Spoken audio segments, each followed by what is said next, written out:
Fala pessoal, estamos mais uma vez aqui. Eu, Henrique Girardi, Mariana, Guilherme Moraes, a Alana, a Larissa Serafini e a Laís. Essa reunião está sendo gravada. Estamos aqui eu, Mariana, Gui, Lana, Larissa e Laís. E hoje nós vamos concluir a leitura do Evangelho de João. Para quem não acreditava, chegamos até o fim.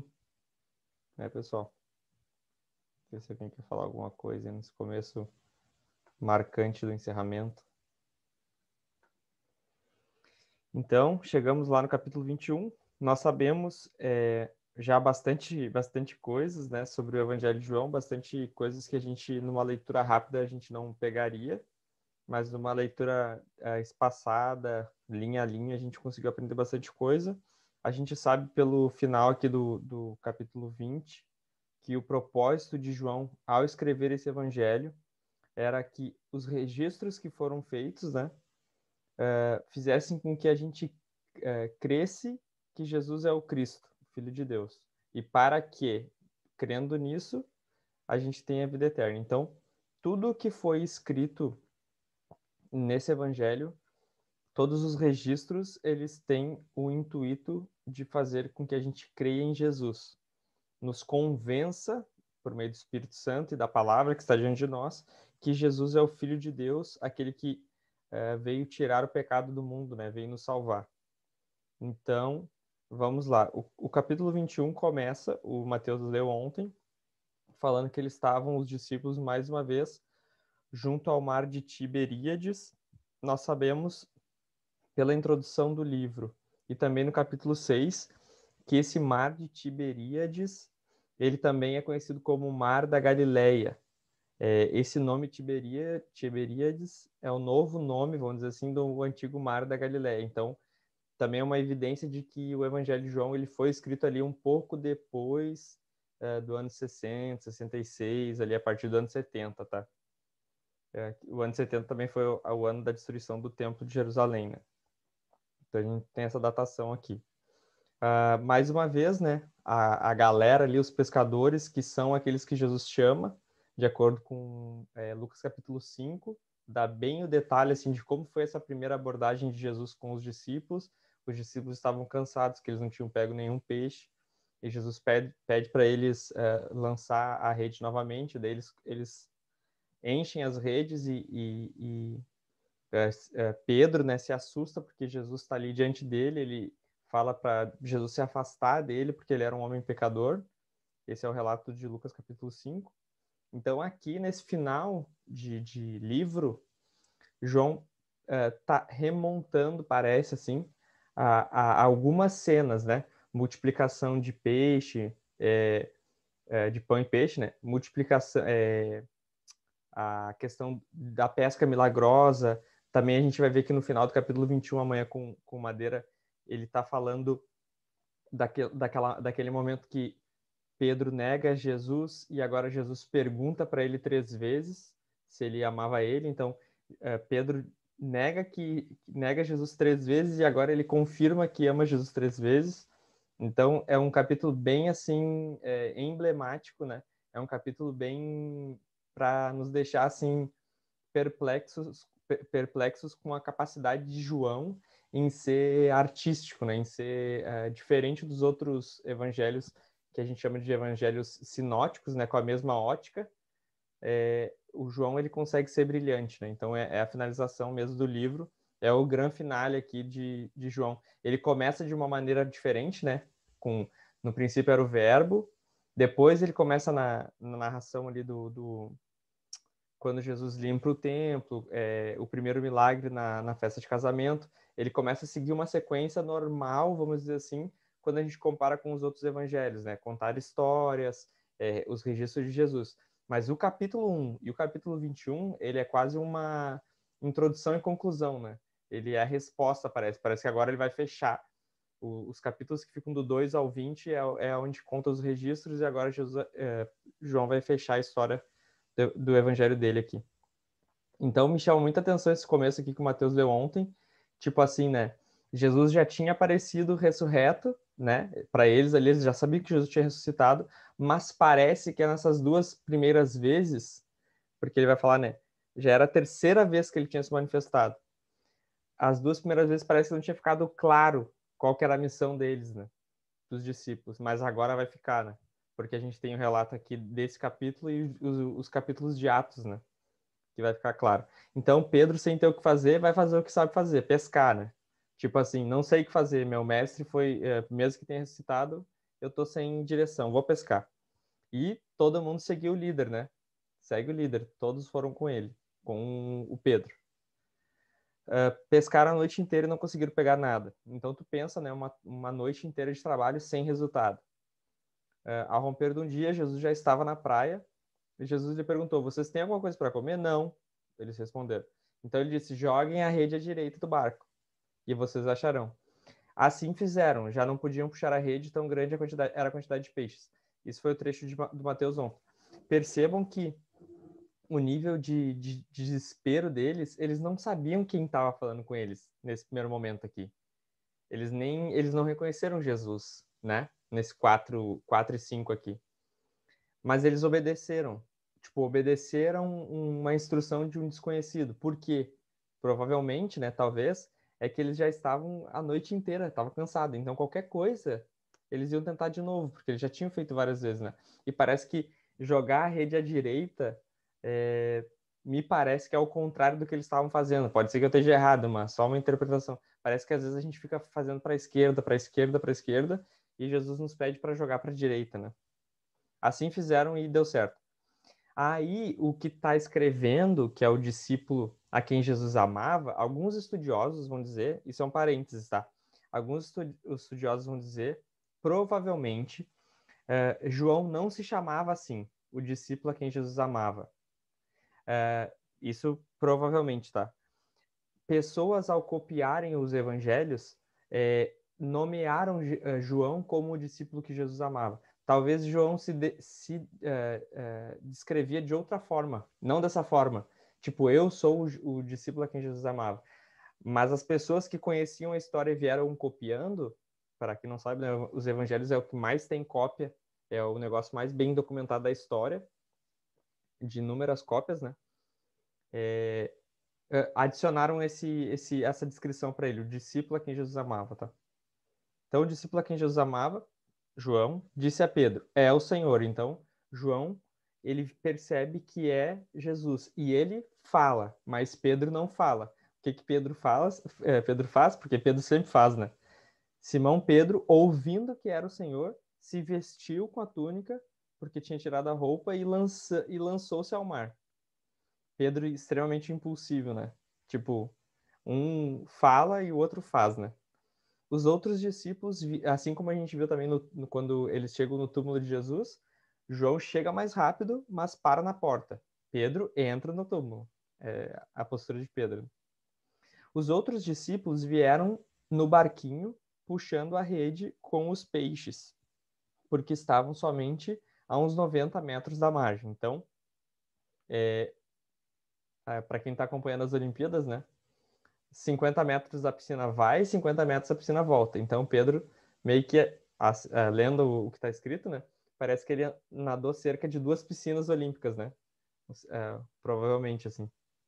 Claro que depois começa a dar pé, diminui um pouco, né? Mas foi a distância que Pedro nadou aqui, cansado de trabalhar a noite inteira. No 9 diz assim: ao saltarem em terra, viram ali umas brasas com o peixe por cima.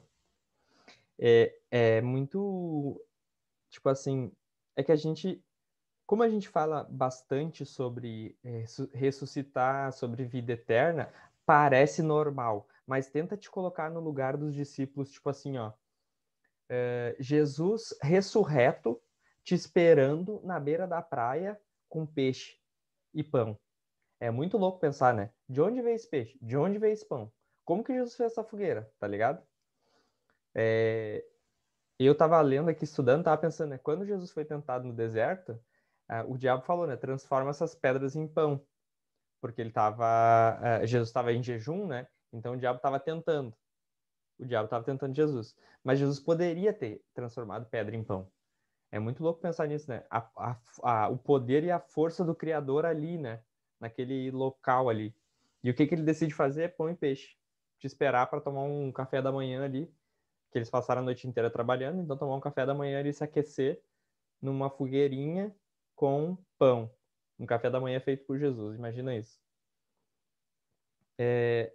Mas olha Jesus, né? Tragam alguns dos peixes que vocês acabaram de pegar.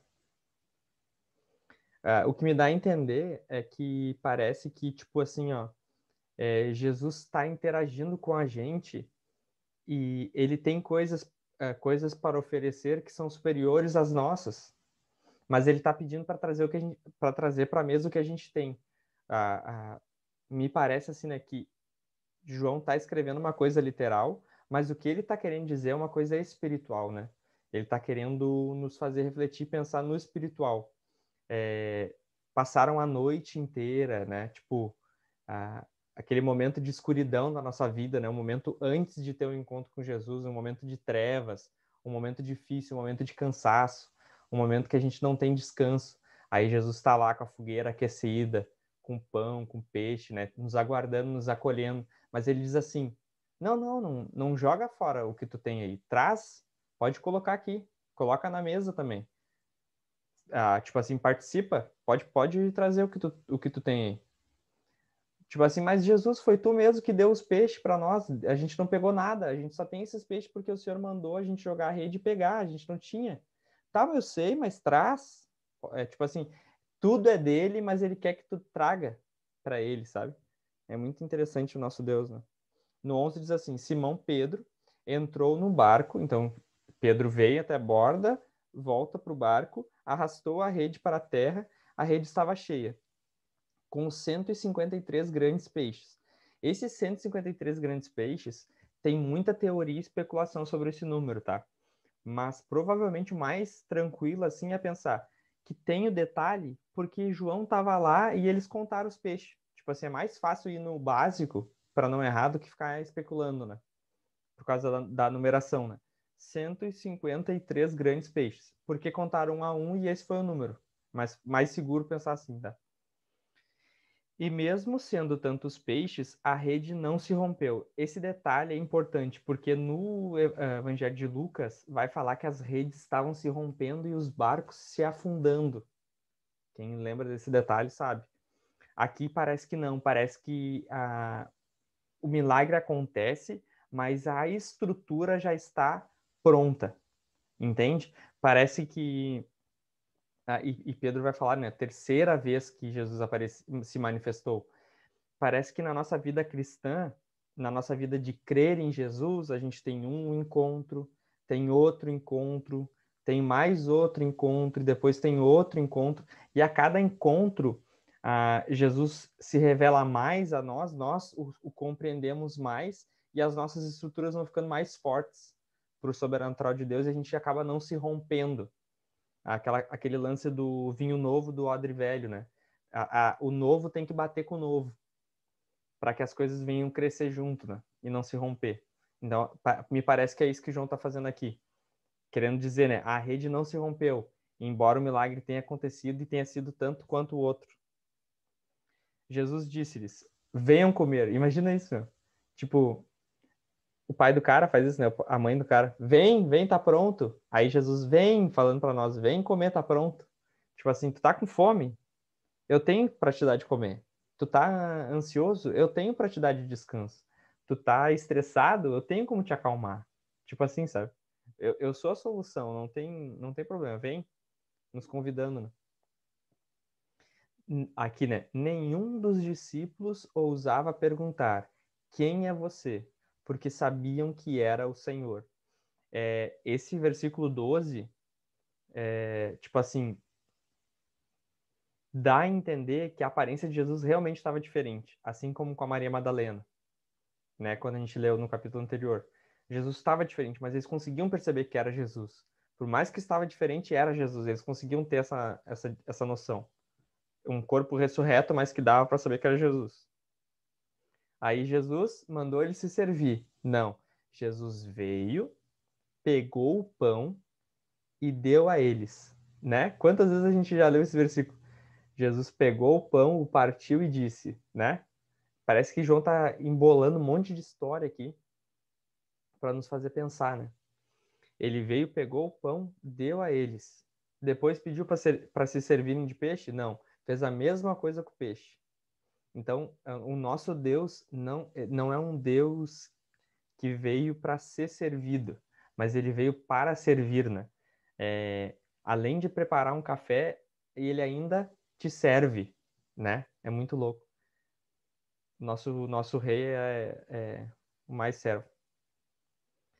E esta já era a terceira vez que Jesus se manifestava aos seus discípulos, depois de ressuscitado dentre os mortos. Então, era a terceira vez. E daqui eu vou entrar só no primeiro versículo aqui do Madeira, porque o Mateus entrou no meu, então vou usar da mesma regra.